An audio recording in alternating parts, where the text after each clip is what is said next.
Baik, sekali lagi selamat sore menjelang malam untuk saudara dan saudari yang terkasih. Selamat malam untuk untuk kita sekalian. Pertama-tama saya eh, sebagai moderator pada sore hari ini mengantar kita sekalian untuk merenungkan kembali di studi Karmelitana kita dalam pertemuan keempat ini untuk mendalami tokoh yang istimewa bagi kita di tahun ini, Santa Teresia dari Kanak-Kanak Yesus. Oleh karena itu, sebelum kita memulai rangkaian kegiatan kita melalui Zoom ini, sebelumnya saya akan memperkenalkan diri terlebih dahulu bersama dengan pemateri kita pada malam hari ini. Pertama, saya Pater Yosef Watun Dias Afi Okam, biasa dipanggil Pater Yanto, ditabiskan menjadi imam pada tanggal 5 November tahun 2022 dan setelah ditabiskan menjadi imam ditugaskan sebagai sosius magister di Biara Novisiat Karmel Santa Teresa Lisieux Berloret Nita sampai dengan saat ini. Kemudian pada malam hari ini kita juga akan ada bersama dengan Suster Kristiani Hakar yang akan mengantar kita dalam materi kita pada malam hari ini. Suster Kristiani, ya, itu nama biarnya itu Suster Kristiani Bue Hakar. Ya, semoga saya tidak salah baca ya, Suster ya. Beliau dari Biara Hermanas Karmelitas dan sekarang anggota komunitas Stella Maris Boawai. Saat ini bertugas di asrama familia dan mengajar di SMA swasta Santo Franciscus Xaverius Boawai. Ya, pesan dari Suster kalau mau mengenal beliau lebih lanjut silakan japri pribadi. Itu ya. Baik, saudara dan saudara yang terkasih, sebelum kita memulai kegiatan kita, mari kita awali dengan doa. Dalam nama Bapa dan Putra dan Roh Kudus. Amin. Allah Bapa yang Maha Kuasa dan Kekal, tak henti-hentinya kami haturkan puji dan syukur kehadirat-Mu atas segala kebaikan dan kemurahan-Mu yang Kau berikan kepada kami. Teristimewa pada kesempatan ini, Engkau boleh mempertemukan kami sebagai saudara untuk meneladani tokoh istimewa bagi kami para Karmelit, Santa Teresia dari Kanak-Kanak Yesus. Kiranya dengan memperdalam beliau kami pun diteguhkan dalam iman dan penghayatan kami sebagai pengikut-pengikut-Mu dalam panggilan hidup kami masing-masing dan boleh meneladani Dia dalam pertobatan, dalam menerima setiap anugerah untuk menjadikan pribadi kami menjadi lebih kuat dan tangguh dalam menghadapi setiap tantangan dan kesulitan. Kami mohon curahan Roh Kudus-Mu untuk menuntun kami dan membimbing kami agar kegiatan kami ini boleh berjalan seturut rencana dan kehendak-Mu sendiri. Demi Kristus Tuhan dan pengantara kami. Amin. Dalam nama Bapa dan Putra dan Roh Kudus. Amin. Baik, para saudara yang terkasih, sebelumnya saya ingin menyapa para pater dari OCD dan para pater dari OKAR bersama dengan para bruder, frater, suster, serta segenap familia Karmelitana yang telah bergabung dalam Zoom kita pada pertemuan keempat studi Karmelitana ini. Pada kesempatan ini kita semua akan dibawakan materi oleh Suster Kristiani tentang anugerah Natal yang dialami oleh Santa Teresia dari Kanak-Kanak Yesus. Santa Teresa dari Kanak-Kanak Yesus mengalami anugerah yang luar biasa. Boleh dikatakan anugerah Natal merupakan anugerah pertobatan, pembalikan dari pribadinya yang lama menuju pribadi yang baru, menjadi lebih baik, menjadi pribadi yang tangguh dalam menghadapi situasi-situasi sulit kehidupannya. Oleh karena itu, pada kesempatan ini tidak memperpanjang kata, saya mempersilahkan Suster Kristiani Hakar untuk membawakan kita dalam materi kita pada sore hari ini. Kepada Suster, kesempatan saya berikan. Selamat sore menjelang malam untuk kita semua, para pater, para suster, para formandi, Bapak Ibu, saudari dan saudara sekalian, para pencinta spiritualitas Karmel dimanapun berada. Untuk mengawali belajar kita bersama pada sore hari ini, Seperti biasanya, Pater Yanto, kita akan mengawali dengan pembacaan manuskrip terlebih dahulu. Studi Santa Teresia Kanak-Kanak Yesus, panduan studi ketiga dalam pertemuan keempat ini adalah Anugerah Natal. Manuskrip A, nomor 44R sampai 45V. Ketika Mary bergabung dalam Karmel, aku menjadi sangat berhati-hati. Karena tidak dapat lagi berbagi dengannya, aku berpaling ke surga. Aku menghadapkan diriku kepada keempat malaikat yang telah mendahuluiku di sana. Karena aku pikir jiwa-jiwa tak berdosa ini, yang tidak pernah mengalami kesulitan atau ketakutan. Aku merasa kasihan pada adik perempuan mereka yang malang, yang sedang menderita di bumi.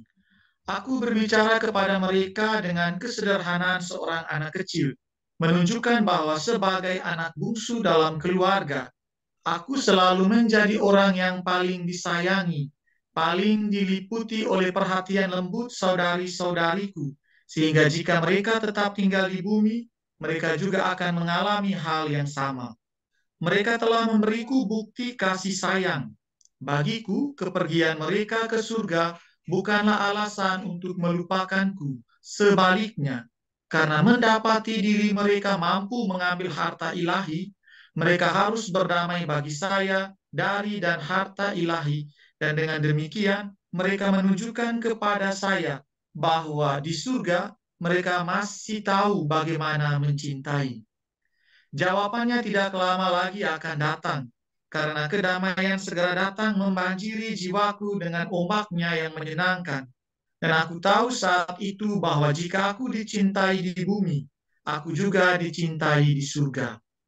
Sejak saat itu, pengabdianku kepada adik-adikku semakin bertumbuh, dan aku senang sering berdialog dengan mereka, berbicara dengan mereka tentang kesedihan dan kesendirian, tentang keinginanku untuk segera bergabung dengan mereka di tanah air surgawi. Meskipun Tuhan melimpahkan rahmat-Nya kepadaku, hal itu bukan karena aku pantas mendapatkannya, karena aku masih sangat tidak sempurna. Memang benar, saya mempunyai keinginan yang besar untuk mempraktikkan kebajikan, tetapi saya melakukannya dengan cara yang aneh. Sebagai anak bungsu di keluarga, saya tidak terbiasa melakukan sesuatu untuk diriku sendiri.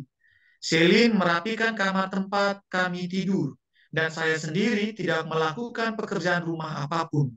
Setelah Mary masuk ke Karmel, kadang-kadang aku mencoba merapikan tempat tidur untuk menyenangkan Tuhan.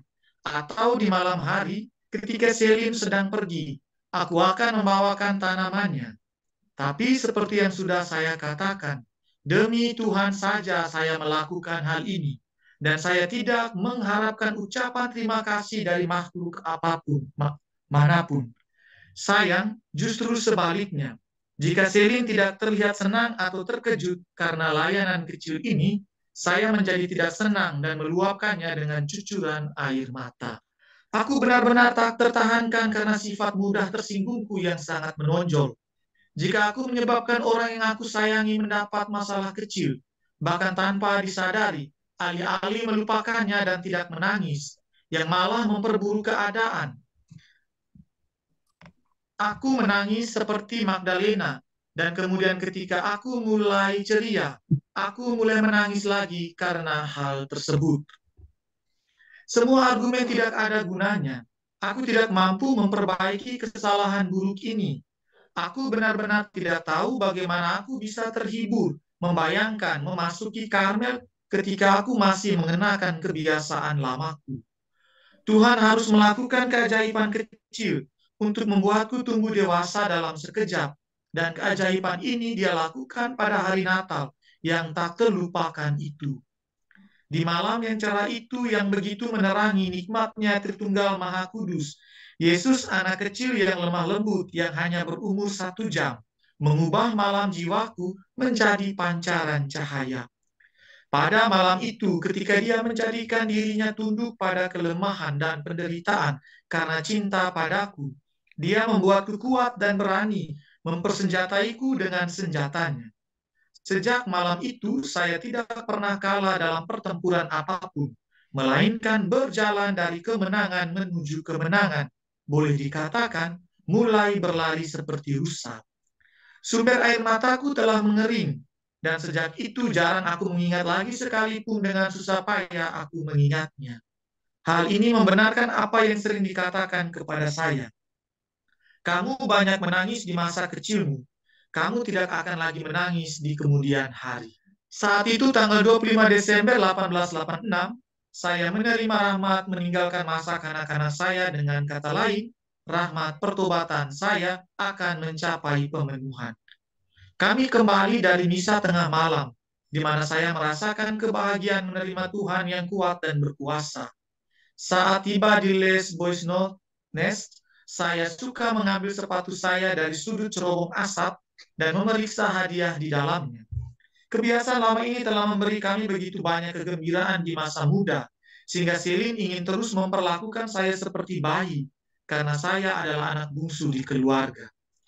Ayahku selalu senang melihat kebahagiaanku dan mendengarkan tangisan kegembiraanku saat aku mendapatkan setiap kejutan dari sepatu ajaib itu, dan sukacita rajaku sangat meningkatkan kebahagiaanku. Namun Yesus ingin menunjukkan kepadaku bahwa aku harus melepaskan kecacatan masa kanak-kanakku, dan karena itu dia menarik kesenangan. Dia membiarkan ayah yang lelah setelah misa tengah malam merasa jengkel ketika melihat sepatuku di dekat perapian, dan dia mengucapkan kata-kata yang menusuk hatiku. Untungnya ini akan menjadi tahun terakhir.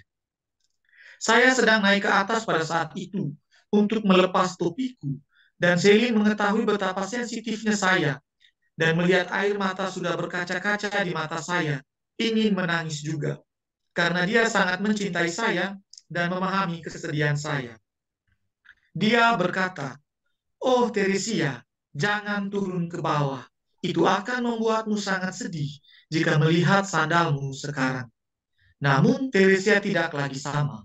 Yesus telah mengubah hatinya. Sambil menahan air mataku, aku menuruni tangga dengan cepat. Aku mengendalikan detak jantungku. Aku mengambil sandalku dan meletakkannya di depan Papa dan menarik semua benda itu dengan gembira.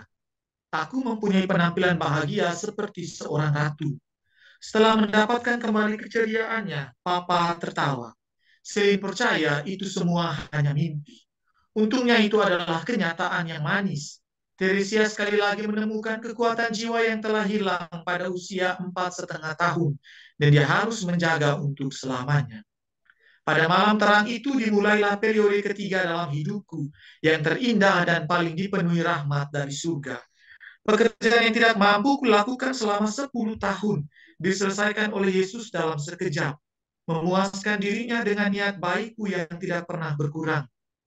Saya dapat berkata kepadanya seperti para rasulnya, "Guru, saya memancing sepanjang malam dan tidak mendapat hasil apapun." Yesus lebih berbelas kasih kepadaku daripada murid-muridnya. Yesus sendiri yang mengambil jala itu, menebarkannya, dan menariknya masuk berisi ikan. Dia menjadikanku penjala jiwa saat merasakan hasrat yang besar untuk bekerja demi pertobatan orang-orang berdosa. Hasrat yang belum pernah saya rasakan begitu kuat sebelumnya. Aku merasakan kasih amal masuk ke dalam jiwaku dan kebutuhan untuk melupakan diriku sendiri dan menyenangkan orang lain. Sejak itu, aku merasa bahagia. Demikian, Suster, pembacaan dari manuskrip Santa Teresa dan Anak-anak Yesus. Waktu selanjutnya, saya berikan kepada Suster. Sebelumnya para pater, para suster, para frater dan suster, juga Bapak Ibu, saudari-saudara sekalian, saya mohon maaf dulu kalau memang pada kesempatan ini barangkali ada hal-hal yang kurang berkenan nanti dalam penyampaian tema anugerah Natal, tapi saya tidak takut karena ada para pater penanggap nanti yang sungguh ahli di bidang studi tentang Teresita ini. Izinkan saya untuk berbagi refleksi saya terhadap tema anugerah Natal ini. Kita sudah masuk ke tema ketiga, pertemuan keempat dalam hari studi bersama ini. Kesempatan ini kita akan melihat bersama tema anugerah Natal yang merupakan bagian dari bab 4 bagian akhir sampai dengan bab 5 di bagian awal dari manuskrip A. Tema ini diawali dengan masuknya Marie Louise Martin ke Karmel. Seperti kita tahu bersama, Marie Louise adalah anak sulung di keluarga Louis Martin. Tanggal 15 Oktober 1886 merupakan hari perpisahan dengan keluarga Louis Martin, sehingga mereka di keluarga tinggal 2 anak putri, Celine dan Teresia. Tentu bagi Teresia, kepergian Marie masuk biara membuat situasi hati rasa sedih dan kesepian. Juga kehilangan seorang saudari yang kepadanya juga Teresita biasa berbagi cerita. Apalagi ini adalah kakak sulungnya. Lalu Teresia mengingatkan kita bahwa ketika dia mengalami rasa sedih, rasa kesepian, rasa kesendirian itu, mengingatkannya dengan keempat saudaranya yang sudah lebih dahulu meninggalkan mereka. Tentu ketika itu Teresia belum lahir ya, karena ini yang meninggal ini kan kakak-kakaknya, kalau tidak salah anak keempat, kelima, keenam, dan kedelapan. 2 saudara laki-laki dan 2 saudari perempuan. Teresa mengingatkan kita untuk mengenang juga para anggota keluarga kita yang sudah pergi mendahului kita. Kepada mereka, anggota keluarga yang sudah mendahului kita, Teresita juga mengatakan dia suka curhat juga dengan kakak-kakaknya yang sudah meninggal. Mengungkapkan kesedihannya, kesepiannya, keinginannya untuk bersatu dengan mereka di surga, juga harapan-harapannya. Teresita juga berdoa kepada kakak-kakaknya yang sudah meninggal saat ia sakit. Mengingatkan kita juga bahwa saudari kita yang sudah meninggal dunia, apalagi ini meninggal muda, ketika masih bayi, tentu mereka ini adalah jiwa-jiwa yang tanpa dosa. Mereka ini orang kudus juga. Mereka bisa menjadi perantara kepada Allah untuk memohonkan doa-doa kita kepada Allah.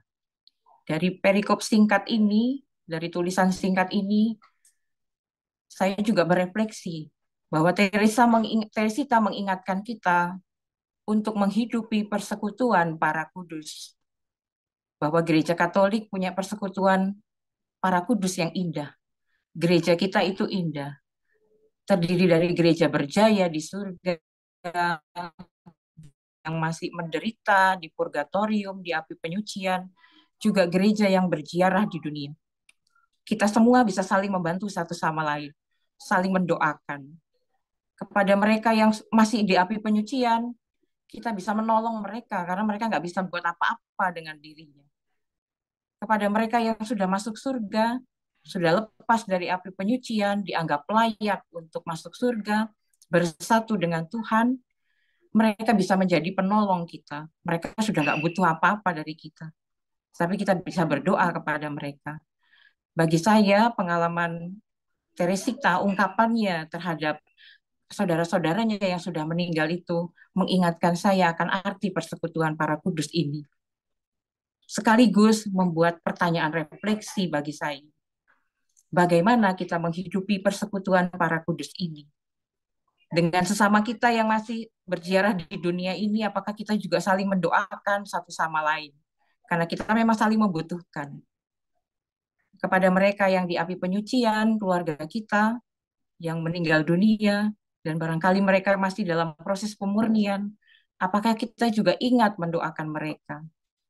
Dan kepada mereka yang sudah kita yakini masuk surga karena hidupnya sudah murni, atau juga karena dia mati muda, tidak punya cacat celah, tidak punya dosa, apakah kita juga mengingat mereka dan berbagi juga kepada mereka keluh kesah kita, sebagaimana juga Teresita menghidupinya dalam hidupnya. Bahkan kalau boleh mereka juga menjadi perantara kita. Anugerah Natal tentu memiliki dasar yang akhirnya Teresa tuliskan berdasarkan kontemplasinya terhadap misteri Natal. Yesus, anak kecil yang lemah lembut, mengubah malam jiwanya menjadi pancaran cahaya. Dia menjadikan dirinya tunduk pada kelemahan dan penderitaan, karena Teresita merasa dicintai oleh Tuhan. Sehingga dia Tuhan membuatnya menjadi kuat dan berani seketika. Kepada Pastor Roland, dia juga mengatakan, dia membuatku keluar dari lampin dan ketidaksempurnaan masa kanak-kanakku. Yesus membuatnya keluar, nggak pakai pupuk kekanak-kanakan lagi. Dia keluar dari ketidaksempurnaan masa kanak-kanaknya. Bentuknya seperti apa? Bentuknya terlihat pada peristiwa tradisi Natal anak-anak ketika itu. Bahwa pada saat Natal, anak-anak akan meletakkan sepatu di dekat perapian rumah. Mereka akan menantikan hadiah-hadiah dari keluarganya tentu, dari orang tua kalau masih ada, atau dari anggota keluarga yang lain. Dan saat itu menjadi saat yang paling dinantikan juga oleh anak-anak. Maka setelah misa Vigili Natal tahun 1886, Teresia kecil juga kepingin cepat-cepat lihat hadiah Natal apa yang akan dia terima pada tahun ini. Dan juga pada saat yang sama Tuhan membiarkan ayahnya menjadi jengkel, kesel. Ini anak sudah remaja, tapi kok ya masih ngarep dapat hadiah seperti itu. Kok masih melaksanakan tradisinya anak-anak. Ada rasa, ya mungkin kesal juga ya papanya ini. Berharap agar tradisinya ini tidak ada lagi tahun depan. Untung, semoga ini menjadi yang terakhir tahun ini bagi Teresia. Karena tahun depan dia sudah memasuki usia 14 tahun. Tentu sebagai anak yang punya kepekaan yang luar biasa, hipersensitif, pasti kata-kata papa ini sungguh akan membuatnya menjadi sedih. Dan reaksinya tentu kalau sedih ya menangis, mungkin bisa meraung-raung. Tetapi disinilah keajaibannya. Pada saat itu juga Teresia mengalami dirinya ini bukan Teresia yang lama. Karena Yesus telah mengubah hatinya. Mendengar ayahnya seperti itu tentu secara manusiawi sakit hati. Rasa sakit hati dan sedih. Apalagi ini papa, orang yang paling dekat dengannya. Tapi dia tetap tenang dan ternyata mampu menahan air matanya, mampu menahan kesedihannya. Dia tetap ambil sepatunya, buka hadiahnya, turun tangga dengan gembira ketemu dengan ayahnya. Karena ketika ayahnya senang melihat dia senang, dia akan tambah lagi senang. Rupanya peristiwa itu juga membuat heran ayahnya. Ayahnya ikut bahagia juga melihat Teresia kok nggak menangis seperti yang barangkali dia akan dia prediksi sebelumnya. Maka hilanglah kekesalannya. Celine yang menjadi saksi dari peristiwa itu juga mengira dia mimpi. Saya ini mimpi apa enggak ini? Kok tiba-tiba adik saya seperti ini? Sebetulnya dia sudah takut kalau adiknya ini akan menangis, meraung-raung ketika mendengar ayahnya bicara seperti itu. Tapi itulah keajaiban yang mereka alami, yang mereka lihat, mereka rasakan dari seorang Teresia. Saya melihat anugerah Natal Teresia ini sebagai anugerah pertobatan total. Allah memberikan Teresia hadiah yang lebih indah, jauh melampaui hadiah dalam bentuk fisik yang dia terima pada malam Natal itu. Tentu mujizat ini terjadi hanya karena kasih Allah yang memberinya kekuatan dan keberanian baru untuk melakukan apa yang benar, apa yang baik, apa yang indah menurut kehendak Allah. Saat ini Tuhan sedang membentuknya menuju kedewasaan dan kematangan rohani. Mungkin kalau disimbolkan seperti seorang tukang periuk yang sedang membentuk periuk. Teresa sedang dibentuk oleh tangan Tuhan, oleh sentuhan tukang periuk ini. Perubahan dalam diri adiknya dilihat oleh Selin, dirasakan, dan juga Selin memberi kesaksian bahwa saya menyaksikan perubahan mendadak ini dan berpikir saya ada di tengah-tengah, saya ini lagi mimpi atau enggak ini. Dan untuk pertama kalinya dia melihat adiknya itu mampu menguasai rasa sakit yang sebelumnya tentu akan membuatnya sedih. Tentu hal ini mau mengatakan kepada saya juga mungkin kepada kita semua. Pertobatan sejati pasti akan dirasakan dan diakui oleh orang-orang yang hidup dekat dan sangat mengenal kita.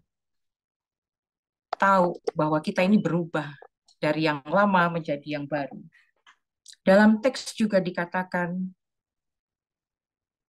Teresia selalu berjuang untuk mengatasi kelemahan manusiawinya. Betulnya dia juga tidak nyaman nih dengan sikap sikap-sikap lamanya. Ada keinginan, ada niat baik untuk berubah. Tetapi usahanya tidak cukup. Karena perjuangan untuk mengatasi kelemahan itu ternyata membutuhkan rahmat, belas kasih, dan kemurahan Allah. Dia berjuang 10 tahun untuk keluar mengatasi kelemahannya, tapi rupanya tidak mampu, tidak cukup mengubahnya. Tetapi Yesus mengubahnya dalam sekejap. Ini yang luar biasa. Disitulah letak keajaiban Natal ini. Bahkan Teresa barangkali mengidentikan diri, menganalogikan dirinya seperti para murid yang merasa putus asa, memancing semalaman lalu nggak dapat apa-apa. Tetapi rupanya Teresa mengalami, meyakini, mengimani bahwa Tuhan itu sangat sangat murah hati kepada dia, sangat mencintai dia. Dia nggak perlu usaha apa-apa, Tuhan yang ambil jalannya, Tuhan yang beri dia ikan yang banyak. Maka peristiwa anugerah Natal ini menjadi periode ketiga dalam hidupnya, menjadi titik balik dalam hidupnya, sebuah perjalanan transformasi dari Teresia lama menjadi Teresia baru. Dan buah-buah pertobatannya dilihat dan dialami. Dari Teresia yang memiliki pribadi hipersensitif, skrupel juga, mudah tersinggung, perasa, cengeng, keras kepala, kekanak-kanakan, manja, sikap bergantungnya, pemalunya, itu semua lalu Tuhan ubah menjadi Teresia yang lahir baru berkat anugerah Natal. Dia terlihat menjadi lebih dewasa, mampu mengendalikan dirinya, melupakan diri sendiri, rela berkurban, menyenangkan orang lain, karena itu yang membuatnya bahagia. Cintanya kepada Tuhan juga semakin diperkuat, semakin berkobar lagi. Kehendak kuatnya untuk menjawab panggilan Tuhan juga ingin dilaksanakannya. Dia ingin mempersembahkan hidupnya kepada Tuhan dengan masuk Karmel. Ada hasrat yang besar untuk bekerja demi pertobatan orang berdosa, demi keselamatan jiwa-jiwa. Sejak saat itu, Teresa juga mendapatkan panggilan menjadi penjala manusia. Maka merefleksikan teks ini, saya melihat kembali diingatkan bahwa Teresita memberikan kepada saya juga rahmat untuk berefleksi tentang persekutuan para kudus, mengakui keindahan persekutuan kita sebagai satu kesatuan gereja, dan ajakan untuk terus-menerus menghidupinya. Saya secara pribadi juga nggak pernah berpikir untuk curhat dengan adik bayi, ya adik saya yang dulu meninggal ketika dia masih bayi. Maka mulai saat ini saya mungkin akan juga meniru seperti Teresita, punya keyakinan bahwa adik ini juga bisa menjadi perantara, bisa menemani saya dalam hidup. Yang kedua, anugerah Natal yang diterima Santa Teresia mengundang kita juga untuk membaharui kembali persiapan kita menyambut Natal. Karena Tuhan lahir kembali di dalam hidup kita, dalam kandang hati kita. Saya melihat, merefleksikan diri sendiri. Kadang-kadang barangkali anugerah Natal itu lewat begitu saja setiap tahun. karena disibukkan dengan hal-hal hal-hal yang tidak mendasar ketika mau merayakan Natal. Mungkin saya kurang setia dalam menjalani mengisi masa Advent dengan penuh pengharapan, dengan penuh sukacita. Mungkin saya juga tidak punya semangat seperti Teresita yang eh, apa namanya selalu ingin agar kandang Natal itu sungguh disiapkan dengan penuh dengan kreativitas, dengan ketulusan hati, karena itu adalah simbol kita bisa kontemplasi misteri inkarnasi Tuhan. Barangkali juga bagi saya, Natal seringkali dijadikan kesempatan untuk pesta-pesta. Kalau bisa jawab, Tuhan Allah mungkin bilang, saya nggak butuh pesta, saya butuh keheningan, kontemplasi di depan kandang. Tetapi kadang-kadang saya sendiri dalam perjalanan hidup selama ini melihat Natal berarti persiapan liturgi, tentu yang meriah, tentu juga membutuhkan waktu, tentu juga memberikan rasa lelah tersendiri. Natal juga kadang-kadang sibuk dengan dekorasi, dekorasi di sana-sini di setiap ruangan komunitas biara. Natal juga rasanya kurang kalau tanpa ada sharing, tukar kado, hadiah Natal. Membuat saya juga jadi malu ya, sudah tua begini masih berharap mau dapat hadiah Natal, kado Natal. Iya, Natal kadang-kadang juga menjadi kesempatan yang luar biasa bagi kita untuk merayakannya dengan hal-hal yang hal-hal yang fisik, makanan, minuman yang lain dari biasanya barangkali. Ada soft drink di rumah kita yang tadinya nggak disiapkan, makan es krim, atau juga makanan-makanan lain yang istimewa yang biasanya nggak keluar waktu Natal. Maka merenungkan ini saya juga diundang kembali untuk melihat. Barangkali saya sudah kehilangan banyak anugerah Natal setiap tahun karena terlalu sibuk dengan yang tidak penting. Tidak fokus dengan kehadiran Tuhan yang mau datang di dalam kandang hati saya. Yang ketiga, saya juga merasa diundang untuk bertobat terus-menerus dari kekerasan hati saya, kemanusiaan lama, yang bisa menghambat saya, kita semua mungkin maju dalam hidup rohani. Dan seringkali juga saya lupa, kalau merasa punya kelemahan manusiawi, saya mau berjuang sungguh-sungguh sendirian. Ada kesombongan. Ternyata tidak bisa. Teresia harus menanti 10 tahun untuk mengalami perubahan. Dan saya yakin dia berjuang sungguh-sungguh untuk itu. Apalagi saya yang berjuang setengah-setengah barangkali. Perlu memohon rahmat khusus dan berjuang mengatasi kelemahan manusiawi itu. Dan sekali lagi saya juga belajar, rupanya hanya rahmat belas kasih Tuhan saja yang bisa membuat saya berubah. Dan pertobatan radikal itu tentu memberi sumbangan berarti bagi hidup pribadi, ada kemajuan bagi hidup saya, juga hidup bersama. Ada dampak positif, buah-buah yang dilihat orang lain. Ini adalah menjadi tantangan tersendiri untuk saya. Maka Santa Teresia, doakanlah kami. Saya juga mengajak kita semua untuk bertanya, pernahkah kita juga mengalami anugerah Natal yang membuat kita berubah? Barangkali ada Bapak Ibu, para frater, para suster, para romo yang juga mau men-sharingkan rahmat pertobatan atau anugerah Natal dalam hidup. Bagi saya mungkin itu bisa memperkaya kita sekalian di ruang ini. Terima kasih, itu aja dari saya. Saya mohon maaf kalau ada kekurangan, hanya itu yang bisa saya berikan. Terima kasih semuanya. Baik, terima kasih Suster Kristiani yang sudah mengantar kita dalam permenungan kita untuk mengenal Santa Teresia lebih dalam melalui anugerah-anugerah Natal. Sebelumnya saya ingin menyapa dulu para penanggap kita pada malam hari ini. Selamat malam, Pater Steph Buyung Okar, dan Pater Remi, atau kalau sudah hadir, kalau yang belum ya Pater Oris OCD. Selamat malam Pater, selamat bergabung. Dan juga untuk para pimpinan, baik OCD maupun Okar, Pater Komisaris, yang sempat bergabung, dan juga bersama dengan dewannya.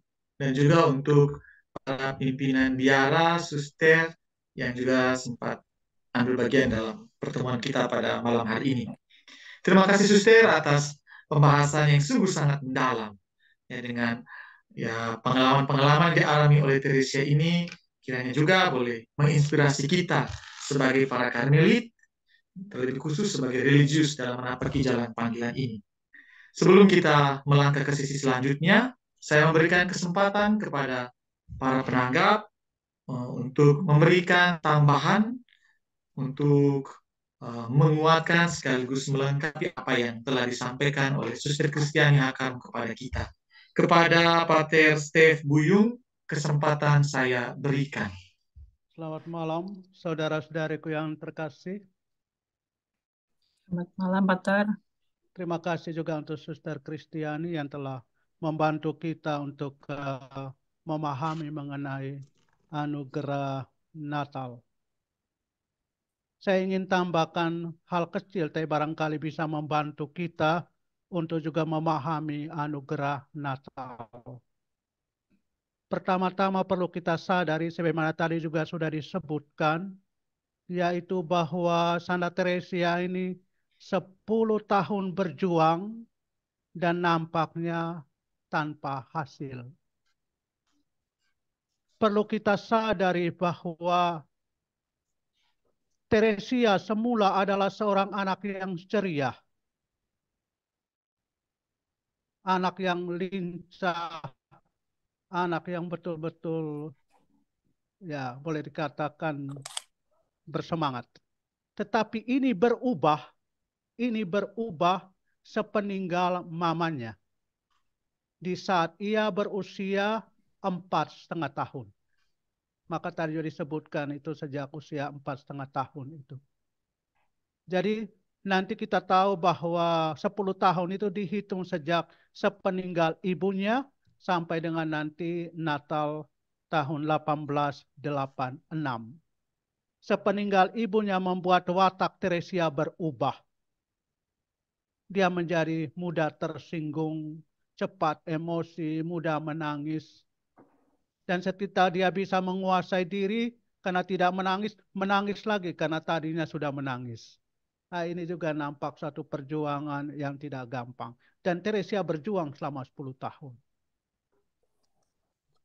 Kemudian aspek lain yang juga Teresia melihat ini sebagai anugerah Natal, karena di sela-sela perjuangannya selama 10 tahun, ia menyaksikan bagaimana kakaknya yang nomor 2, Pauline, masuk biara Karmel.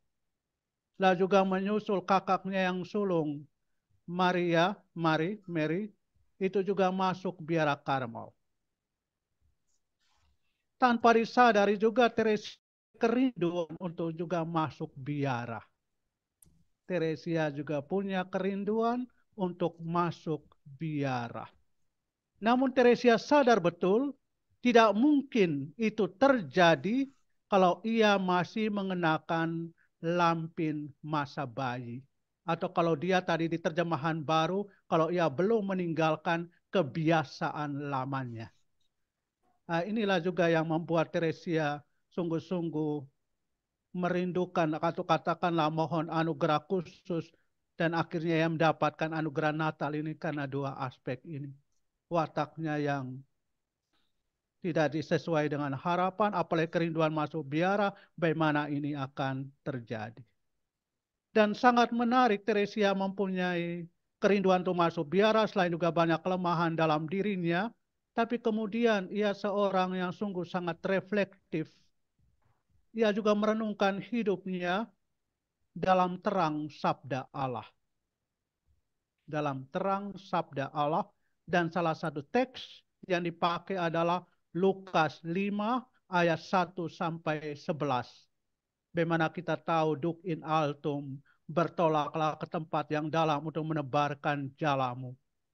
Dan di situ kita tahu kisah para rasul yang semalam-malaman bekerja keras tanpa hasil.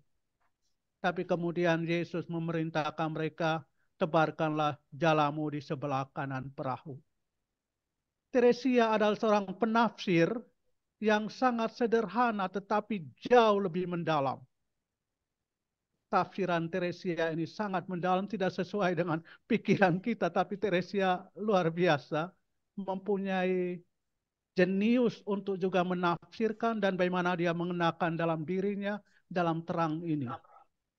Bahwa Teresia tidak seperti para rasul, di mana Yesus meminta mereka untuk menebarkan jala, dan kemudian mereka mendapatkan banyak ikan. Tetapi di sini, Yesus sendirilah yang akhirnya menangkapkan ikan bagi Teresia. Satu aspek yang perlu kita renungkan, yaitu juga berkaitan dengan rahmat pertobatan, anugerah Natal ini adalah pada akhirnya Tuhan ambil alih. Tuhan take over. Kita berjuang sekian lama, 10 tahun untuk mengatasi kelemahan, tetapi dalam tempo singkat, 1 detik, Teresia berubah, dan itu bukan karena kehebatannya, Tuhan ambil alih. Nanti ini juga kita akan lihat di dalam spiritualitas Santo Yohanes dari salib atau Teresia dari Avila. Dan juga ini juga yang kita lihat secara khusus malam ini, pertobatan, perjalanan rahmat luar biasa. Pada akhirnya usaha kita bekerja keras sambil mengharapkan rahmat Tuhan.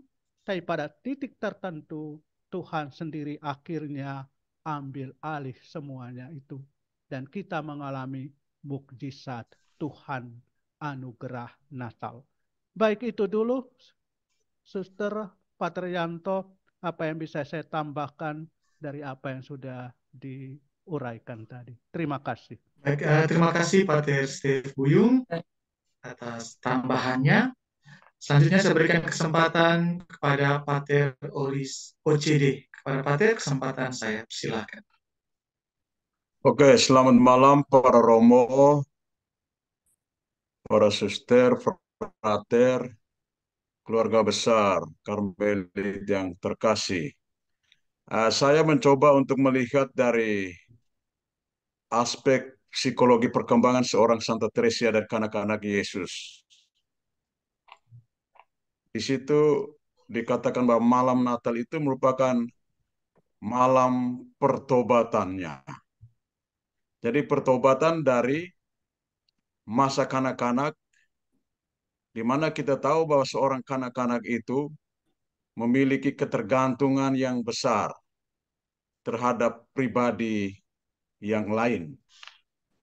Pertobatan yang dimaksudkan oleh Santa Teresia dari kacamata psikologi artinya bahwa dia harus melepaskan diri dari kekanak-kanakannya dan menuju kepada kemandirian hidupnya sebagai seorang pribadi yang memiliki cita-cita dan motivasi untuk menjadi seorang biarawati Karmel.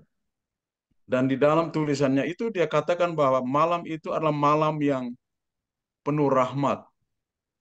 Malam yang mengubah malam gelap jiwanya kepada terang atau sinar cahaya yang menyinari jalan hidupnya. Nah itu. Lalu pada pihak lain juga dia katakan bahwa Tuhanlah yang memberikan kekuatan kepadaku untuk keluar dari malam gelap itu.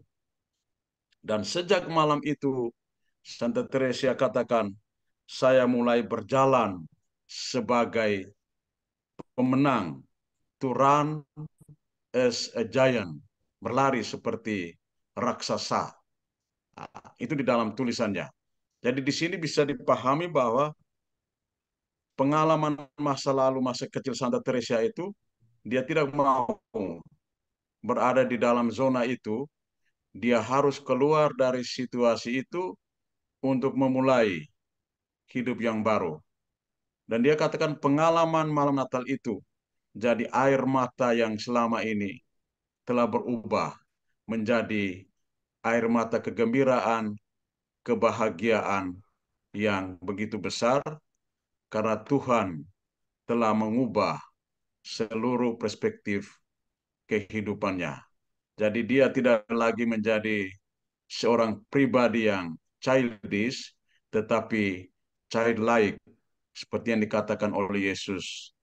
Biarkanlah anak-anak datang padaku, dan kita harus belajar dari pribadi anak-anak yang penuh dengan ketulusan hati.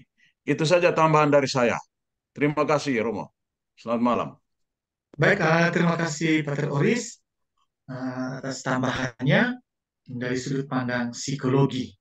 Baik, saudara-saudara yang terkasih, keluarga besar Karmel,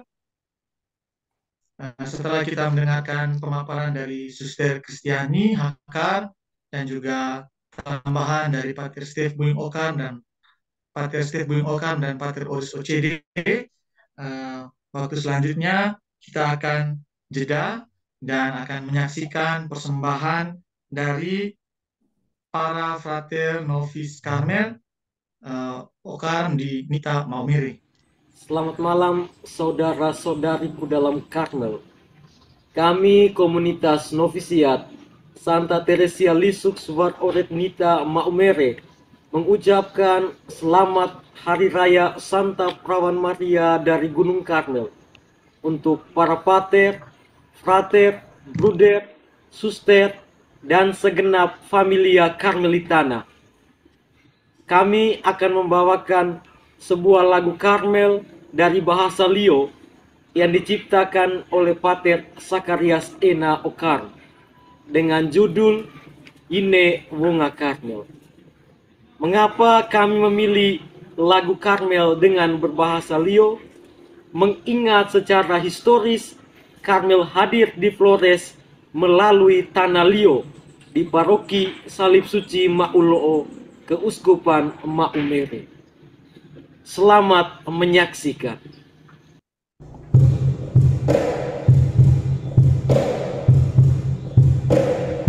Amen.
terima kasih untuk para frater dari komunitas Novisiat Karmel Santa Teresa Lisieux Loretnita Maumere yang sudah mempersembahkan lagunya, mengingatkan kita bahwa beberapa hari yang lalu kita merayakan Hari Raya Santa Perawan Maria dari Gunung Karmel, dan lusa kita akan merayakan Hari Raya Nabi Elia, dua tokoh inspirator besar dalam Ordo Karmel.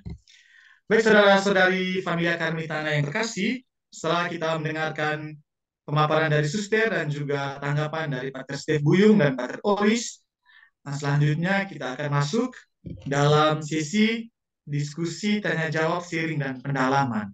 Oleh karena itu, sesi pertama ini saya berikan kesempatan kepada 3 orang penanya yang bertanya dari segi informatif.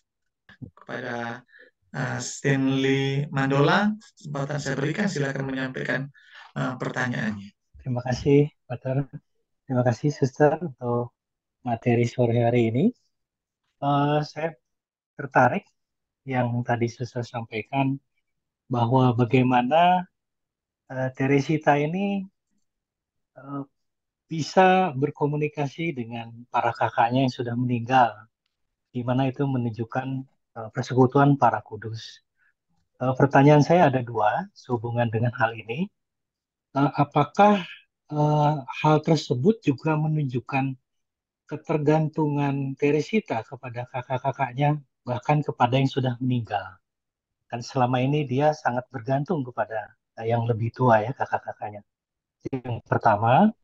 Yang kedua, jika memang itu adalah suatu dorongan persekutuan para kudus, siapa yang sangat mempengaruhi kehidupan rohani Teresita, ya, Santa Teresita ini, sehingga begitu dalam memahami bagaimana bisa saling mendoakan, ya, bagi yang sudah meninggal, bagi dia yang masih hidup. Seperti itu. Terima kasih, Suster. Terima kasih, Pak. Baik, terima kasih Bapak Stanley Mandolang yang sudah menyampaikan pertanyaannya. Apakah baik, kalau memang belum ada, saya persilakan kepada Suster Kristiani untuk menjawab pertanyaan dari Bapak Stanley Mandolang. Ada 2 pertanyaan.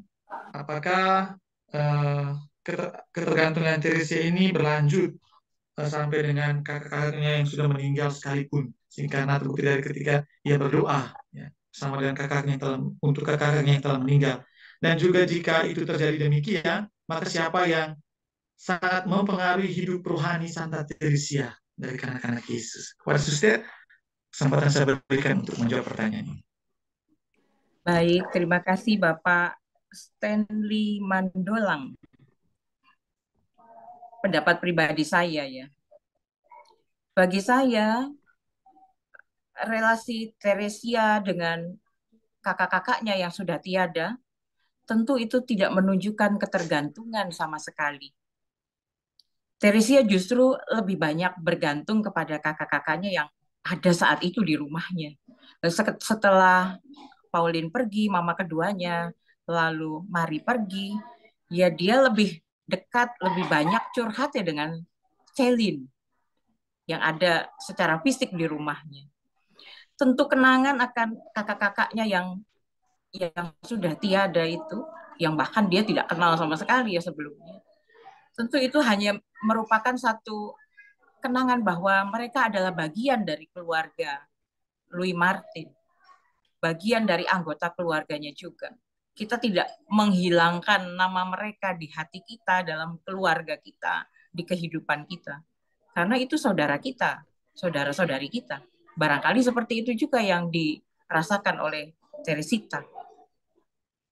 Kita semua juga tentu akan tidak akan menghilangkan begitu saja dari ingatan kita kepada anggota keluarga kita yang mungkin yang sudah meninggal dunia sejak bayi, yang kita sama sekali nggak ketemu.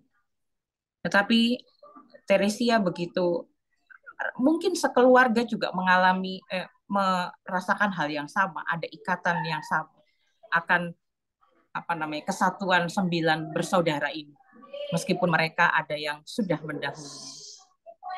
Yang kedua, jadi itu bukan ketergantungan. Yang kedua, siapa yang paling mempengaruhi kehidupan rohani dari Santa Teresita. Tentu kita semua tahu bahwa yang paling sangat mempengaruhi mereka adalah kedua orang tuanya.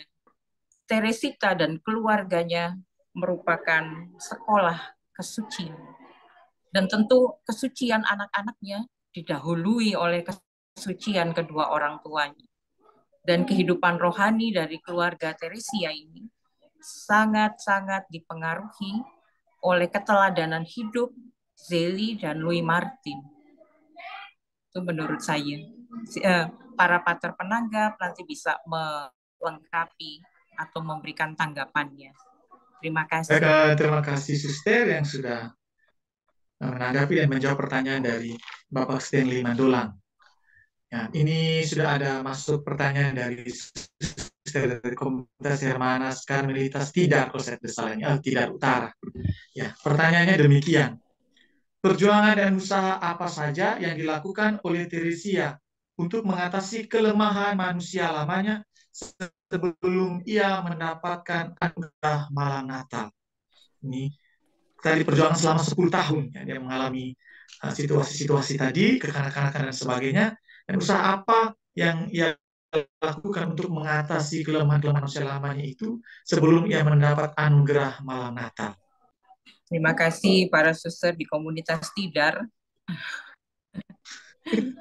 Kalau dari teks ini hanya sedikit sekali memang diungkapkan tentang bagaimana Teresita ini juga mau belajar untuk misalnya keluar dari ketergantungannya kepada kakaknya Selin untuk merapikan tempat tidur atau pekerjaan rumahnya. Dia selalu ada usaha juga untuk melakukan itu, tetapi pasti tidak sempurna. Lalu juga dari pengendalian dirinya untuk tidak mudah menangis. Itu juga merupakan salah satu cara kecil Teresita untuk keluar dari sifat hipersensitivitasnya. Lalu dari sifat ketergantungan, ya sifat ketergantungan mungkin ketika di biara misalnya, meskipun di biara itu ada 3 kakaknya di sana, kesempatan untuk curhat sebetulnya lebih banyak ya di biara itu, karena mereka kumpul satu biara. Tetapi Teresia tidak mempergunakan kesempatan untuk untuk curhat kepada kakak-kakaknya meskipun dia ada di biara. Itu juga salah satu cara dia untuk melepaskan ketergantungan dari kakak-kakaknya. Bahkan mungkin kesempatan untuk itu tidak ada lagi. Yang lain-lainnya mungkin mohon maaf saya tidak mendalami di bagian-bagian sebelum Teresita mengalami anugerah Natal. Nanti ada Pater Buyung, juga Pater Oris atau Pater Remi kalau ada juga bisa menambahkan bagian-bagian khusus di mana Teresia berjuang untuk mengatasi kelemahannya. Baik, bagaimana Suster? Apakah masih dilanjutkan atau untuk sementara jawabannya demikian? Mungkin ada Pater bisa melengkapi. Ya, kesempatan selanjutnya saya berikan dulu kepada Pater Stef Buyung karena tadi Pater Oris sedang pamit karena ada tamu. Kalau memang beliau belum sempat hadir, lanjut untuk kegiatan ini, maka saya beri kesempatan dulu kepada Pater Stef Buyung untuk memberikan tambahan atas 3 pertanyaan pertama tadi. Pada Pater, kesempatan saya berikan. Baik, terima kasih. Sebetulnya kita harus melihat secara umum di dalam proses perjalanan hidup rohani. Pertama-tama kita manusia berusaha seraya memohon rahmat Tuhan. Kita manusia berusaha seraya memohon rahmat Tuhan. Dan Tuhan juga akhirnya bekerja, juga tentu kita juga berusaha, sehingga pada akhirnya rahmat pertobatan atau rahmat keselamatan itu kita terima secara efektif. Tapi juga aspek kedua yang melulu adalah karya Tuhan. Setelah perjuangan lama dan akhirnya kita sadari betul bahwa hanya Tuhan sendirilah yang melakukan atau menunjukkan kuat kuasanya. Itulah kemudian dalam sekejap orang akan mengalami rahmat perubahan yang total, seperti yang dialami oleh Santa Teresia di dalam kehidupannya berkenaan dengan rahmat Natal.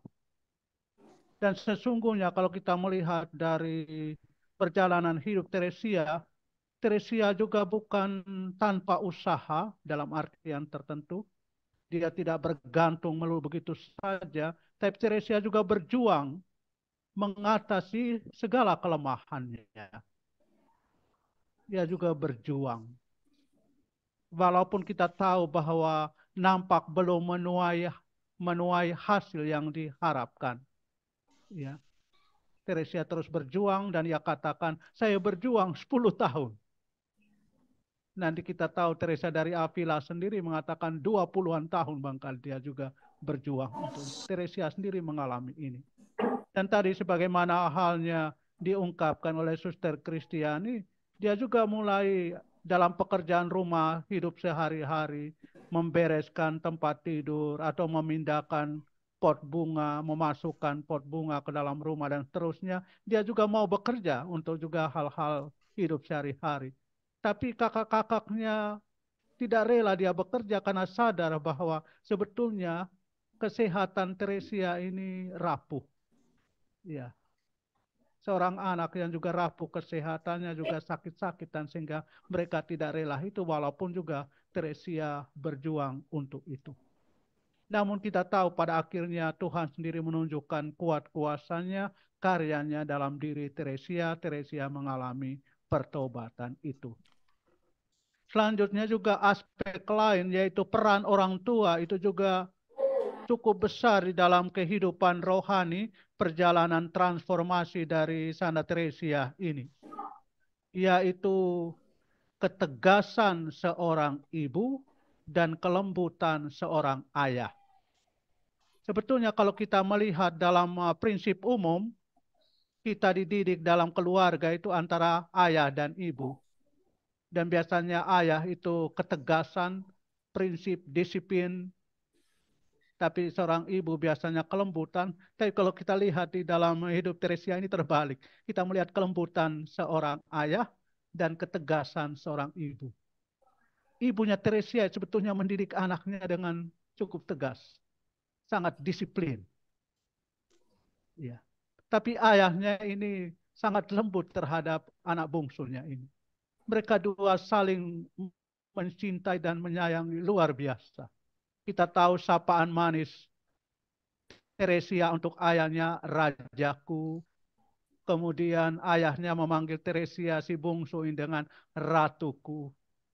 Dan itu relasi yang luar biasa. Ini menunjukkan cinta dan perhatian bagaimana itu. Tetapi semuanya itu menolong Teresia untuk juga bertumbuh di dalam iman dan juga hidup rohani. Masing-masing dengan caranya membantu Teresia untuk bertumbuh. Dan juga kehidupan rohani, kesalehan kedua orang tua yang juga luar biasa. Mereka dua ini rajin pergi ke gereja, lalu juga setiap minggu sore ikut ibadat sore, lalu juga adorasi, gantian entah di gereja paroki atau juga gereja Biara Karmel. Dan ini ditunjukkan dengan hidup.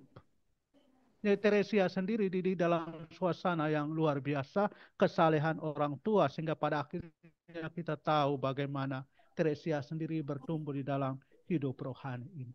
Hingga peran kedua orang tuanya cukup besar. Selain itu juga kakak-kakaknya seperti Mari, Pauline, itu juga dalam hidup sehari-hari juga mendidik adik-adiknya dengan sangat baik.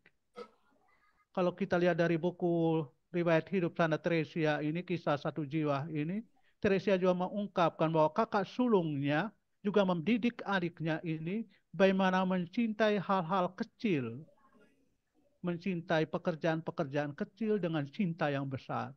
Nanti kita tahu bahwa spiritualitas jalan kecil sedikit banyak juga dipengaruhi oleh didikan dari antara lain dari keluarga termasuk kakak sulungnya. Saya kira itu tambahan sedikit dari saya, semoga berguna. Terima kasih. Baik, terima kasih Pak Stef Buyung.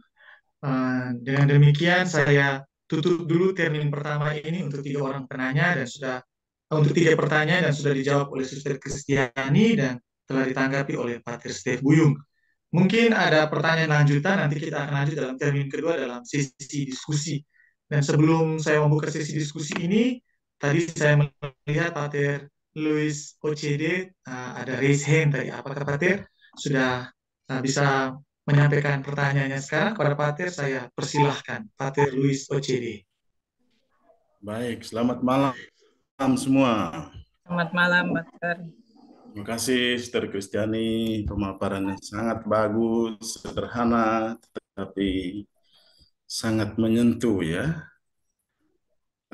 Kita kalau melihat di pembacaan manuskrip awal tadi itu ada satu pernyataan ya, bahwa pertobatan malam Natal Santa Teresita itu memang menjadi semacam dasar ya, dasar untuk kehidupan dia, untuk keputusannya masuk biara Karmel itu. Nah, dan di situ ada satu semacam pengalaman akan Tritunggal Maha Kudus ya. Nah, pengalaman akan Tritunggal Maha Kudus yang dia alami, yang dia dapat di malam Natal, yang menjadi momen pertobatan pribadinya itu. Nah, maka mungkin sedikit pertanyaan saya untuk Suster Kristiani dan juga untuk kita semua ya.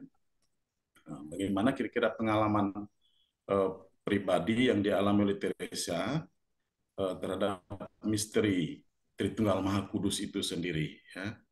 Karena tadi memang lebih menekankan soal Putra itu sendiri ya, karena Yesus itu sendiri. Tapi peran Roh Kudus, Allah Bapa memang hampir kurang di ini. Tapi pertanyaannya kenapa sampai dia mengatakan bahwa itu adalah dia mengalami pengalaman atau misteri dari Tritunggal Maha Kudus itu. Yang pertama. Yang kedua, mungkinkah mungkin Pater Oris yang tadi sempat memaparkan sedikit, menjelaskan soal Teresia dari aspek psikologi perkembangannya. Saya melihat ya, anak usia memang sederhana saja. Anak usia 14 tahun ya. 14 tahun itu kan masih akil balik ya. Tapi kok begitu mendalam ya, begitu mendalam refleksinya.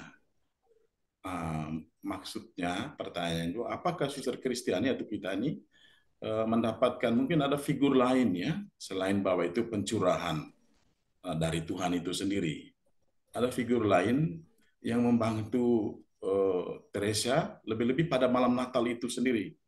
Ya, setelah dia mengikuti perayaan Natal, lalu dia mengalami pertobatan, selain bahwa mungkin ada pribadi lain yang berperan ya untuk membantu dia sehingga dia punya refleksi khusus, bahkan menjadikan malam Natal itu sebagai saat pertobatannya. Dan pertobatan itu tentu saja menjadi dasar keputusannya untuk masuk biara Karmel itu sendiri. Terima kasih, Sister Kristiani dan teman-teman. Baik, terima kasih Pater Luis. Dan saya kira ini pertanyaannya bersifat informatif, jadi saya persilakan Suster bisa langsung menjawab dan mungkin nanti sebentar bisa ditambahkan oleh Pater Stef Buyung. Suster, saya persilakan. Baik, Pater. Terima kasih untuk pertanyaannya. Saya juga heran kenapa ada penggalan kenikmatan Tritunggal Maha Kudus di sana. Dari pengantar teks dikatakan kata kenikmatan ini kuat bagi Teresia untuk menunjukkan kebahagiaan Tuhan, kebahagiaan yang Dia berikan kepadanya, kebahagiaan yang Dia rasakan. Itu kenikmatan. Soal kaitannya dengan Tritunggal Maha Kudus, Allah Bapa, Allah Putra, Allah Roh Kudus, saya juga tidak yakin apakah Teresia melihat peran Allah Bapa, Allah Putra, dan Allah Roh Kudus dalam peristiwa Natal itu. Apakah dia mengkontemplasikan sejauh itu? karena waktu itu dia masih muda sekali. Tetapi saya hanya mau melihat bahwa Teresia melihat kesatuan Tritunggal Maha Kudus, ikatan cinta itu kuat dalam peristiwa Natal itu. Allah Bapa yang mengutus Yesus, Allah Putra, untuk menjadi manusia, tinggal bersama dengan kita, sekaligus mencintai kita. Saya nggak tahu apakah ikatan itu antara ikatan Allah Bapa, Allah Putra, dan kita yang menerima rahmat cinta itu. Mungkin nanti Pater Buyung juga bisa melengkapi tentang pernyataan ini. Lalu yang kedua, tentang apakah ada pribadi lain yang membuat Teresia terbangun untuk mengalami itu. Saya kurang tahu. Tetapi kalau rahmat itu bekerja secara personal, artinya antara Tuhan dan Teresia yang yang ada hubungan keterkaitan antara sebagai pemberi rahmat dan yang menerima rahmat pertobatan itu. Apakah ada pribadi lain? Saya kurang tahu. Bagi saya ini pengalaman pertobatan personal sekali, Pater. Begitu. Terima kasih. Baik, terima kasih Suster. Apakah ada tanggapan atau tambahan dari Pater Steve Buyung? Kesempatan saya berikan. Kalau kita melihat di dalam hidup Teresia mengenai Allah Tritunggal, nanti juga kita akan lihat di dalam doa penyerahannya kepada cinta Allah yang penuh belas kasih, nanti juga mengawalinya dengan ya Allah Tritunggal. Ya, oleh karena itu nanti kita lihat bagaimana peran Allah Tritunggal, Bapa, Putra, dan Roh Kudus ini tentu sangat kuat juga di dalam pengalaman hidup rohani Santa Teresia. Memang saya belum mendalami atau juga mendalam secara khusus mengenai peran Allah Tritunggal, tapi barangkali 1-2 catatan ini barangkali membantu kita. Yaitu bahwa Bapa itu Allah untuk kita. Karena Allah untuk kita, bahwa Allah mencurahkan cintanya yang begitu besar untuk kita. Dan kasihnya yang paling agung itu dalam pribadi Tuhan kita Yesus Kristus. Sedangkan Allah Putra itu Allah bersama dengan kita. Dia menjelma menjadi manusia dan tinggal di antara kita dan merasakan suka duka kehidupan kita. Dan Teresia merasakan secara khusus bagaimana Allah Putra ini yang turun menjelma menjadi manusia teristimewa dalam misteri Natal ini sungguh-sungguh menyertai dan memberikan kekuatan kepadanya dalam perjalanan hidupnya. Sedangkan Allah Roh Kudus adalah Allah di dalam kita. Kita menjadi bait Roh Kudus. Dan ini juga membuat Teresia juga kuat karena dia sadari betul bahwa dia tidak berjalan sendirian. Kuasa Roh Kudus sungguh berkarya di dalam dirinya. Sehingga dia mampu menjalani suka duka kehidupannya pun dengan baik dan setia. Kemudian berkaitan dengan figur lain, memang kalau kita lihat di dalam penggalan yang tadi kita baca memang tidak kelihatan. Tapi tentu juga di sini saya kira bukan figur lain, tapi saya melihat aspek ini, yaitu niat sungguh-sungguh dari dalam diri Teresia itu sendiri. Sebuah niat yang tulus, dia sudah bekerja 10 tahun, dan juga dia merasakan bahwa ini saatnya saya mau berubah. Banyak hal itu tidak terjadi karena niat itu lemah. Makanya saya lihat di sini ada aspek yang betul-betul memberikan kekuatan bagi Teresia. Pada akhirnya juga ya mau bahwa inilah saatnya saya berubah, punya niat yang tulus dan niat yang tekad yang kuat, dan akhirnya terjadi. Dan ini saya kira aspek yang betul-betul akhirnya membuat Teresia mengalami mukjizat Natal itu. Baik, tambahan semoga berguna. Terima kasih. Baik, terima kasih Pater Steve Buyung, dan terima kasih kepada Suster dan Pater Louis yang telah memberikan pertanyaan ini. Dan saya sudah membaca satu pertanyaan, mungkin ini merupakan pertanyaan diskusi untuk kita, membuka cakrawala kita dari komunitas Suster Putri-Putri Yesus Kristus Kali Kuning, Jogja. Pertanyaannya demikian. Sesuai dengan pemahaman kami, Santa Teresia sebelum masuk biara, ia mempersiapkan diri dengan cara bertobat, dan ia mendapat anugerah perubahan dalam hidupnya dari Allah.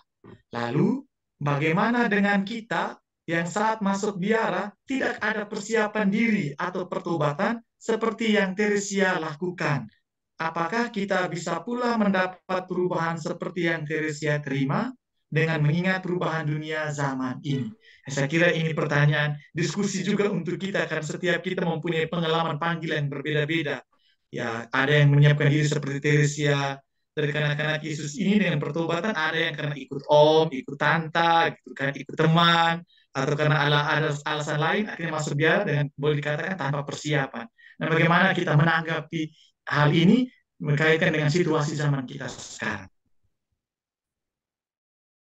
Dan kepada Suster, mungkinkah ada dari saudara-saudari yang lain, Familia Karmelitana, yang memiliki pemikiran atau sharing berdasarkan pertanyaan penuntun kita untuk sesi diskusi ini dari komunitas Suster Putri-Putri Yesus Kristus Kali Kuning, Jogja?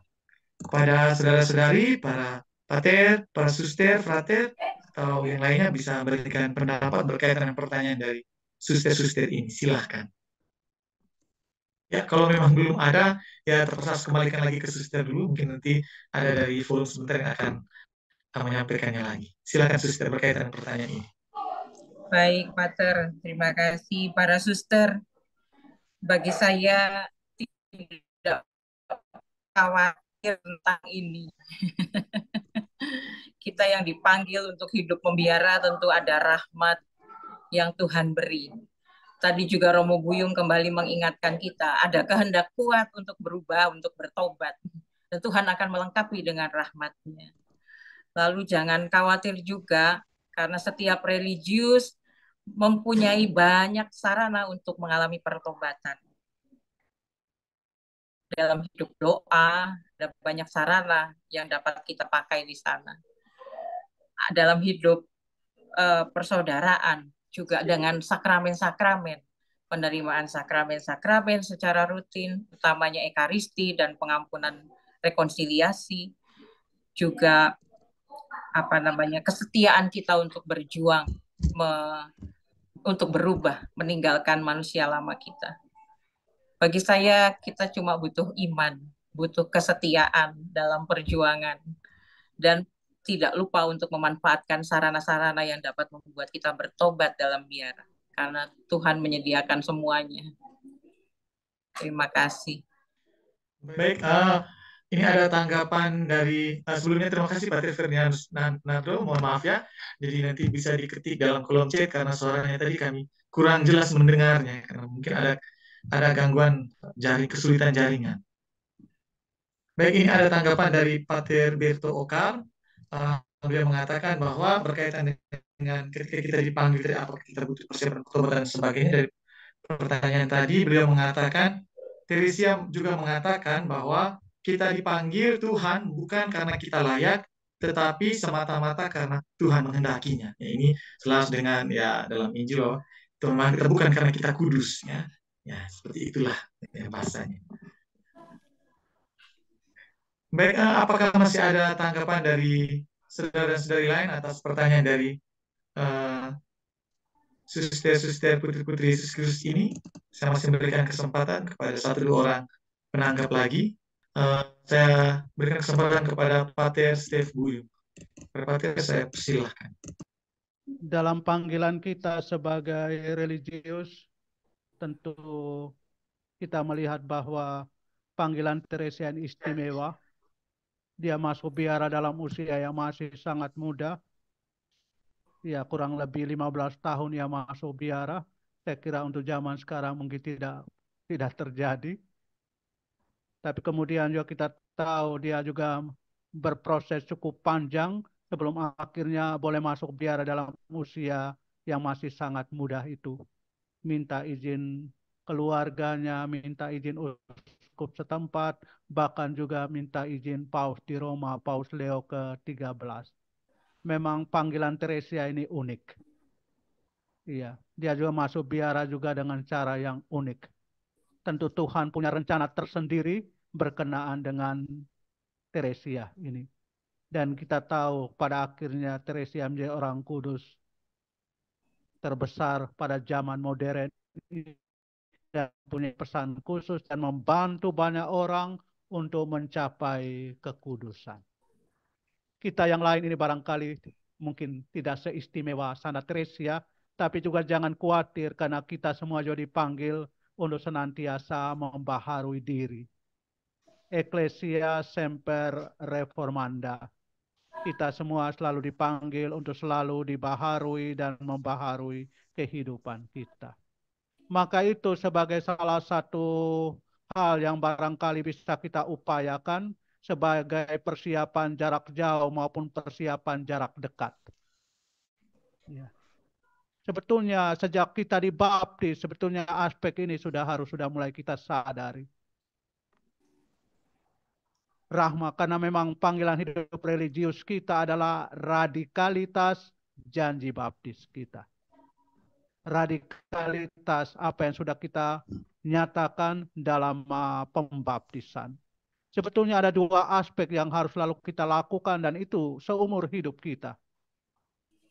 Pertama adalah hal-hal negatif yang harus kita tinggalkan. Dan itu pertanyaan sejak kita dibaptis, sanggupkah kamu menolak setan dan segala perbuatannya dan lain-lain? Itu yang harus kita tinggalkan, hal negatif. Sedangkan hal kedua adalah hal positif yang harus kita perdalam terus-menerus. Itulah keutamaan-keutamaan iman, harap, kasih, kesetiaan, ketekunan. Hal-hal positif yang harus selalu kita biasakan dari waktu ke waktu. Kalau ini yang kita lakukan, tentu hidup kita akan berubah. Sebetulnya ini bukan hal baru. Kalau kita lihat dari perjanjian sejak zaman dahulu, awal mula, itu ya sudah ada. Jangan lakukan yang buruk atau juga lakukan yang baik dan tinggalkan yang buruk. Itu saja sebetulnya. Dan itu sebetulnya hidup kita terus-menerus selanjutnya. Tapi perintah yang sederhana, hal yang sederhana ini tidak selalu gampang untuk dipraktekkan. Memang perjuangan seumur hidup. Oleh karena itu kita harus menyadari betul bahwa kita ini dipanggil Tuhan. Tentu kita semua yang hadir saat ini menyadari betul bahwa kita semua ini dipanggil Tuhan. Dan saya dalam perjalanan menyadari bahwa kalau kita ini dipanggil Tuhan, kita juga harus belajar mati terus-menerus. Karena bahasa yang paling sederhana dan justru bahasa yang paling halus untuk orang yang meninggal itu kita katakan dia sudah dipanggil Tuhan. Ya, dia sudah dipanggil Tuhan, itu berarti dia sudah mati. Oleh karena itu kita yang religius kaum berjubah ini khususnya, kita semua merasa bahwa kita sudah dipanggil Tuhan. Kalau sebetulnya kalau kita sadari bahwa kita sudah dipanggil Tuhan dengan memasuki hidup religius, tentu juga hidup imamat dan seterusnya, biaran-biarawati, suster, bruder, frater, kita juga sadari betul bahwa kita ini sebetulnya juga sudah mati. Kita ini sudah mati sebelum mati. Sudah mati selagi masih hidup. Artinya mati terhadap dosa, mati terhadap dunia, mati terhadap segala kesenangan-kesenangan. Dan sekarang kita hidup bagi Allah. Hidup bagi Tuhan. Maka itu dalam tradisi Karmel salah satu ungkapan yang sangat indah adalah Vacare Deo, hidup di hadirat Allah. Hidup di hadirat Allah adalah hidup yang sudah kita nikmati setelah kematian sebetulnya. Tapi sudah kita alami, kita rasakan sejak di dunia ini yang mencapai kesempurnaannya setelah kematian. Maka kalau kita sadar bahwa kita dipanggil Tuhan, belajarlah mati. Dan ini kita juga ungkapkan dalam ibadat harian setiap malam dengan ibadat kompletorium khususnya Kidung Simeon. Sekarang biarlah hamba berpulang dalam damai. Kita juga siap mati kapanpun. Maka hidup kita sebagai religius sebetulnya rip-rip kecil sehari-hari. sampai pada puncaknya rib di kuburan. Tetapi rib di hari-hari ini harus selalu kita sadari terus-menerus di dalam kehidupan kita.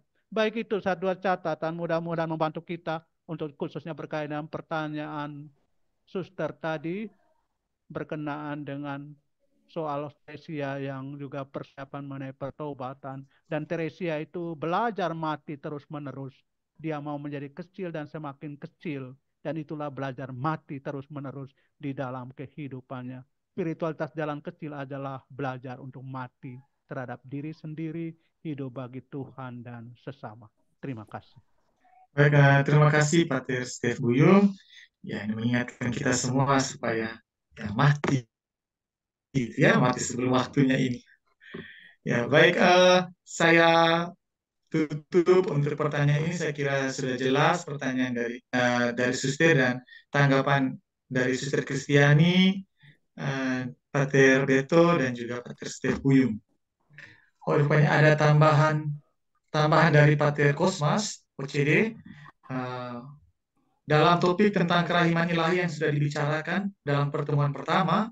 Kita tahu bahwa Allah yang mencurahkan rahmat yang kuat dalam setiap jiwa, dan hanya jiwa yang terbuka akan rahmat Tuhan menerima rahmat itu.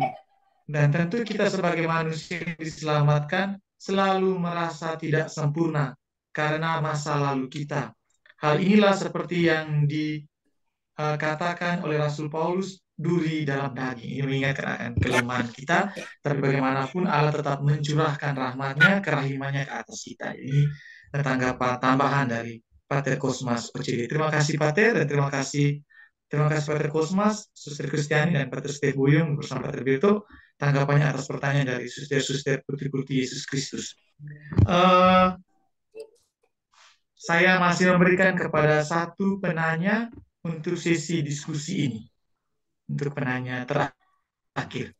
Jadi kepada, dari TOCD ya namanya ini. Silakan. Selamat malam untuk kita semua. Selamat malam para Romo, Pater, Bruder, Bapak Ibu, saudara-saudari sekalian. Menarik tema yang kita sharingkan bersama pada malam hari ini terkait pengalaman anugerah Natal Santa Teresita.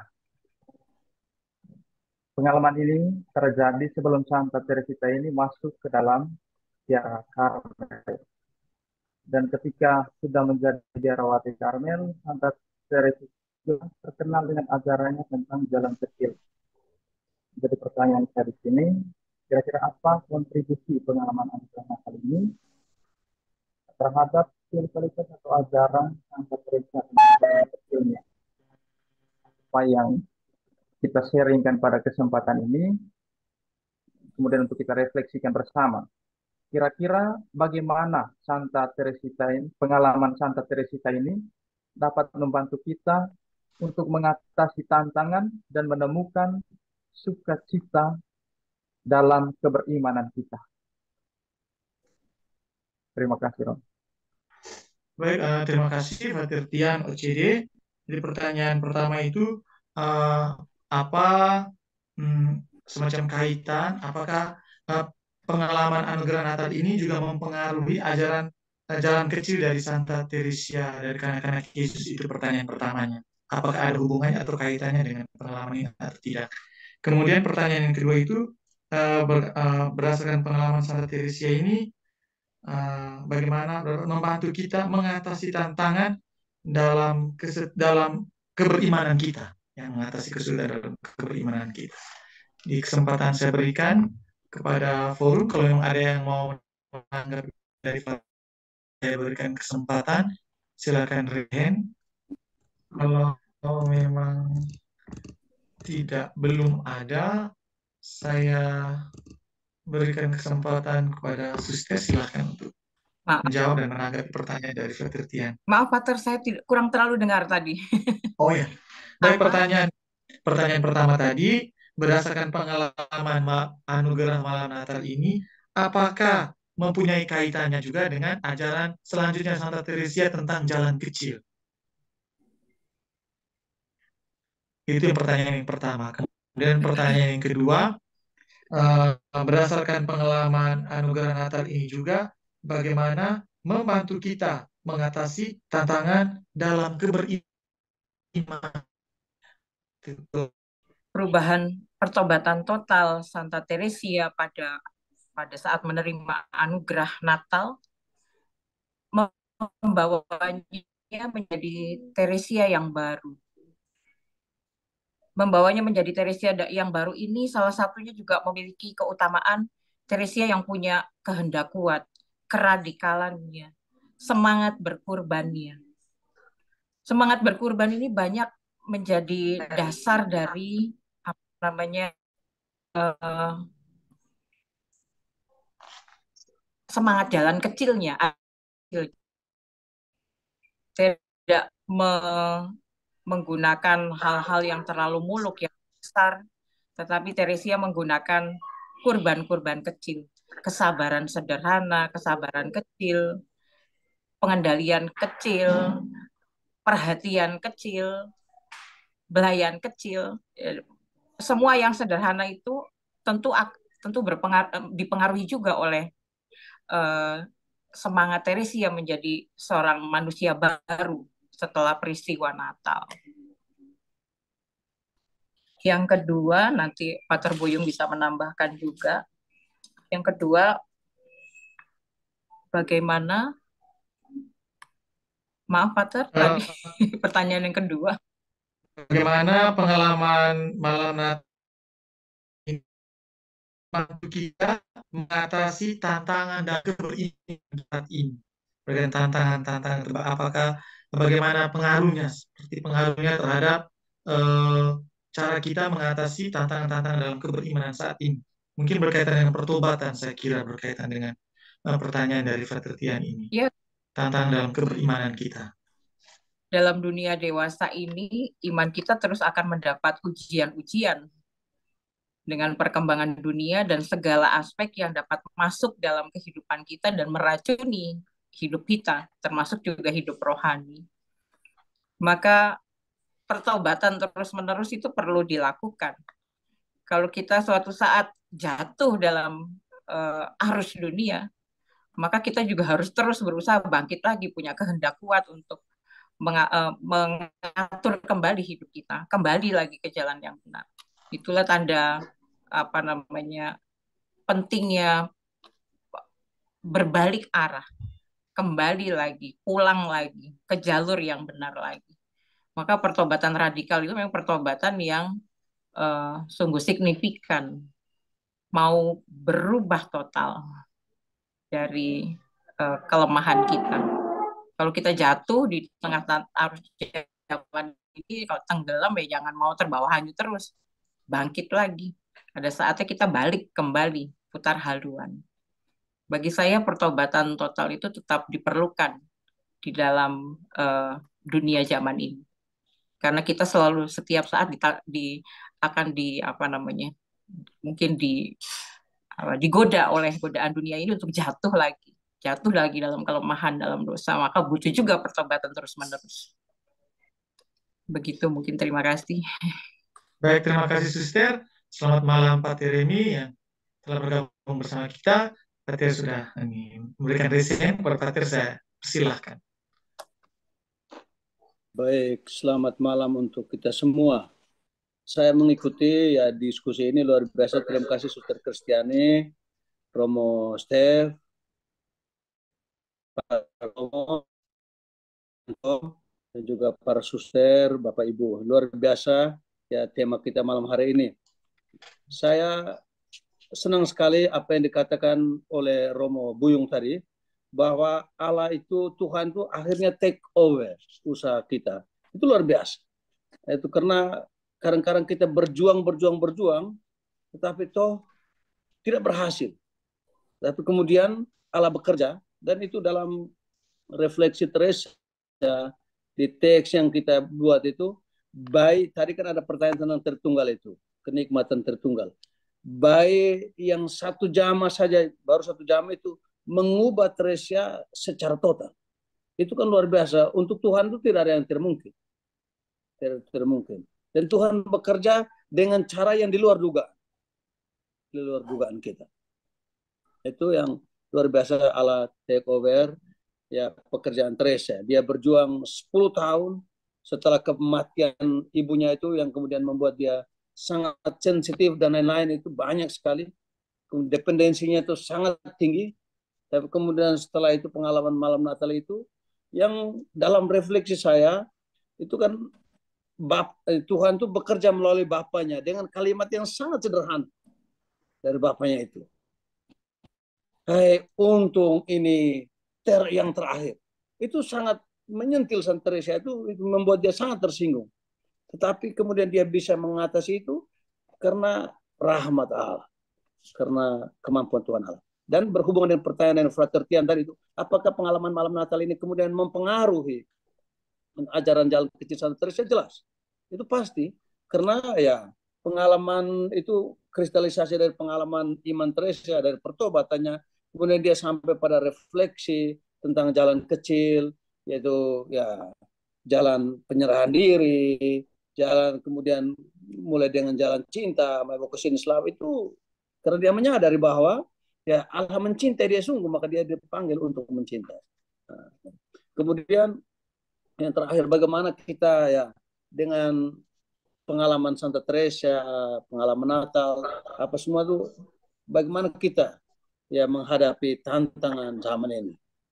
Saya pikir ini luar biasa. Santa Teresa ini seorang yang hebat, dokter gereja ya, sangat muda dengan ajaran yang luar biasa. Ya, ajaran luar biasa. Bukan saja tentang pertobatannya ya malam Natal, tapi itu menjadi titik start. Pengalaman kemudian dia melahirkan ajaran-ajaran doktrin teologi spiritual yang luar biasa yang dia hasilkan, dan itu menjadi pegangan bagi kita untuk menata hidup kita, untuk membangun hidup kita. Juga melanjutkan apa yang dikatakan oleh, yang ditanyakan oleh saudara-saudara PPYK tadi, bagaimana kemudian kita kadang-kadang kita tidak punya persiapan, Tuhan memanggil kita, tapi ya pertama Tuhan pasti, ketika Tuhan memanggil, Tuhan pasti memberi rahmat, kemampuan untuk kita.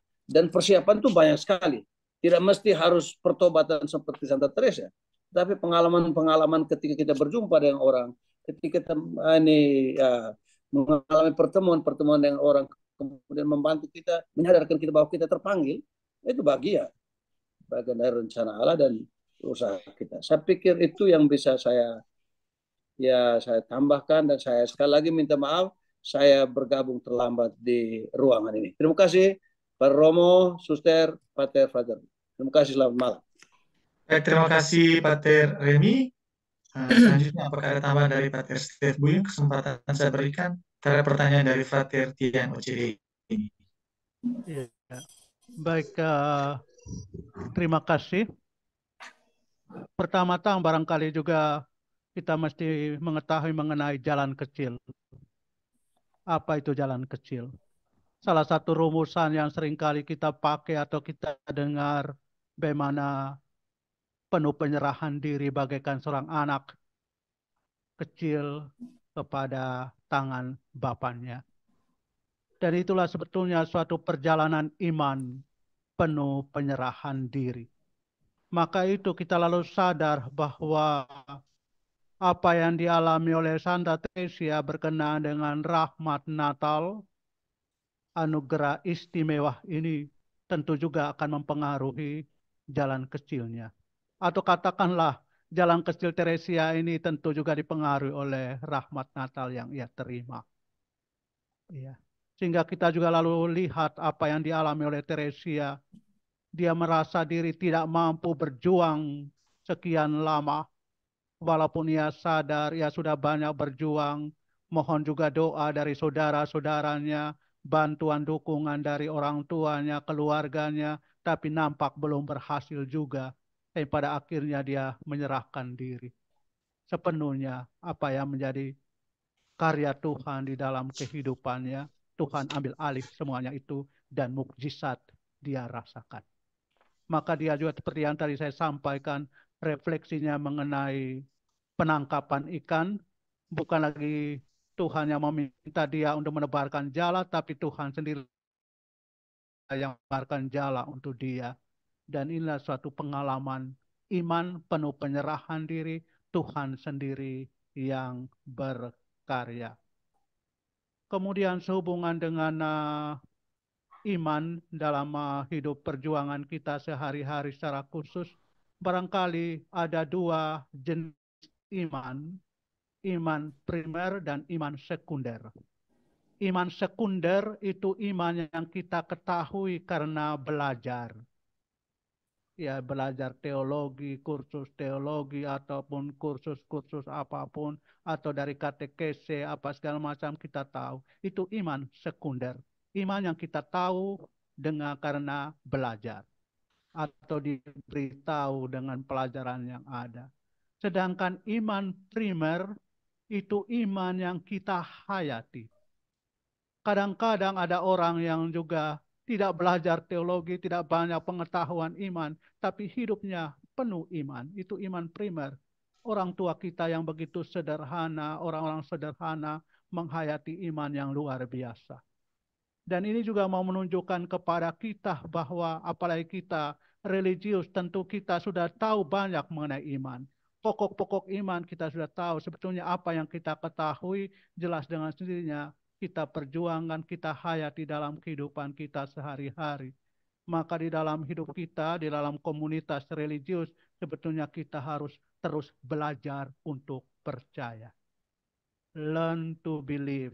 Belajar untuk percaya dalam situasi apapun juga. Seringkali kita dalam religius, kita mau semuanya masuk akal, diterima secara akal sehat dengan akal budi, tapi kadang-kadang banyak hal peristiwa yang di luar dugaan. Dan inilah mesti kita melihatnya dengan mata iman, mata seorang yang mau belajar untuk percaya. Maka salah satu keutamaan yang penting sekali, bukan hanya dalam diri Santa Teresia, kanak-kanak Yesus, tapi juga Santa Teresia dari Avila dan juga para kudus lainnya adalah kerendahan hati. Kerendahan hati itulah juga keutamaan yang dasar segala macam di dalam perjalanan hidup rohani. Rendah hati, kata yang selalu kita ungkapkan dan juga selalu kita dengar. Rendah hati dalam bahasa Inggris itu humble, atau dalam bahasa Latin itu humilis. Humble dan humilis, tapi sebetulnya mempunyai akar kata yang sama, yaitu humus. Dan humus ini mempunyai arti atau makna dalam biologi atau dalam dunia pertanian adalah bagian tanah yang subur. Maka orang yang rendah hati, lahan hatinya subur untuk benih rahmat panggilan, benih pertobatan, benih iman akan tumbuh dengan subur karena dari tanah yang subur yaitu kerendahan hati. Tanpa kerendahan hati segala sesuatu mustahil bisa terjadi. Maka rahmat Natal yang dialami oleh Santa Teresia, kemudian juga jalan kecil yang diajarkannya, imannya yang mendalam, antara lain juga karena mempunyai keutamaan kerendahan hati. Baik, itu tambahan saya. Terima kasih. Selamat malam. Ya. Baik, terima kasih Pater Stef Buyung. Terima kasih kepada Pater Remi dan Suster Kristiani yang telah menanggapi pertanyaan dari Frater Tian OCD. Memang masih ada satu pertanyaan, tapi saya kira ini pertanyaan menjadi PR untuk kita. Karena pertanyaannya dari Saudara Fion OCD, apakah pengalaman Tobat Teresia sekali itu saja di hari Natal, ataukah masih ada momen lain? Saya kira pasti masih ada momen lain, tapi saat ini kita masih membicarakan tentang rahmat Natal, sehingga ini menjadi PR untuk sesi-sesi selanjutnya. Baik, saya kira demikian. Dan dari tempat ini saya menutup sesi diskusi kita pada kesempatan ini. Dan demikian, para pater, para suster, frater, serta segenap familia Karmelitana yang terkasih, kita telah sampai pada penghujung dari studi Karmelitana kita dalam materi ketiga pertemuan keempat ini. Sebelum kita menutup rangkaian kegiatan kita pada kesempatan ini, maka saya akan berikan kesempatan untuk kata terakhir, kata penutup dari Suster, yang kesempatan pertama untuk Suster, kedua untuk Pater Stef Buyung, dan ketiga Pater Remi. Kepada Suster, kesempatan saya berikan, mohon maaf, saya membatasi waktunya maksimal 5 menit untuk setiap pembicara. Silakan. Penutupnya dari saya bersyukur karena kita bisa belajar bersama di tempat ini. Kekayaan yang didapat dari tanggapan-tanggapan, Pater Buyung, juga para pater, para suster yang lain, itu saling memperkaya kita sekalian dalam menghidup atau belajar semangat Teresia. Semoga kita sekalian dimampukan untuk diberi rahmat juga, memiliki pengalaman yang sama dan belajar banyak dari saudara kita dalam Karmel ini. Semoga kita doakan untuk juga menjadi berjalan menuju pada pertobatan yang sempurna. Terima kasih. Baik, terima kasih Suster. Kesempatan selanjutnya Pater Stef Buyung, saya persilahkan. Baik, terima kasih. Ya, 1-2 kata akhir. Barangkali kita perlu sadari bahwa kita harus selalu menata hidup kita saat ini untuk menatap masa depan. Menata hidup kita saat ini dengan pertobatan, pembaharuan terus-menerus untuk menatap masa depan yang cerah, yaitu kehidupan kita bersama dengan Tuhan. Dan kita alami bukan hanya nanti setelah kematian, tapi juga sejak sekarang ini di dunia ini, dan mencapai kesempurnaannya setelah kematian kita. Kemudian juga jangan takut bila masih banyak perjuangan, pergumulan dalam kehidupan. Teruslah berjuang, kita terus berjuang, seraya memohon rahmat Tuhan di dalam perjalanan suka duka kehidupan kita. Kalau kita bertekun tanpa sadar, suatu saat Tuhan sendirilah yang ambil alih. Tanpa kita sadari, kita terus berjuang. Tanpa kita sadari, suatu saat Tuhan sendiri take over, ambil alih semuanya. Tiba-tiba kita sudah di tempat yang kita tuju, yaitu merasakan kuat kuasa kehadiran Tuhan di dalam kehidupan kita. Sebagaimana Teresia dari Avila, dia berjuang ambil air dengan ember, lalu juga dengan dengan timba, lalu ada sungai yang dialirkan, tapi pada akhirnya hujan turun. Dia tidak bisa buat apa-apa lagi, menikmati rahmat Tuhan, hujan turun.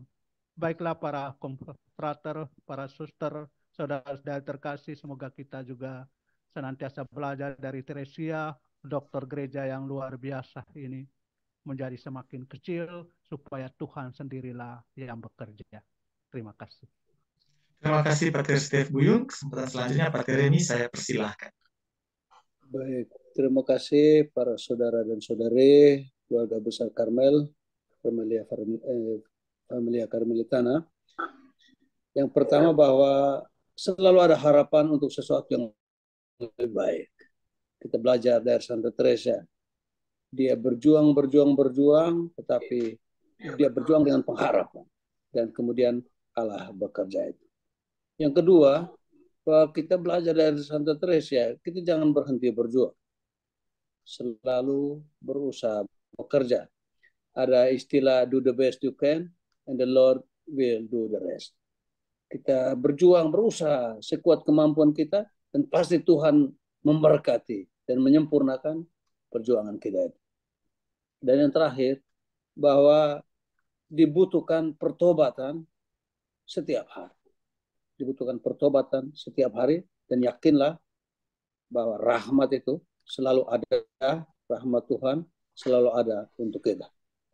Yesus, baby Jesus itu mencurahkan rahmatnya untuk Teresa pada malam Natal itu.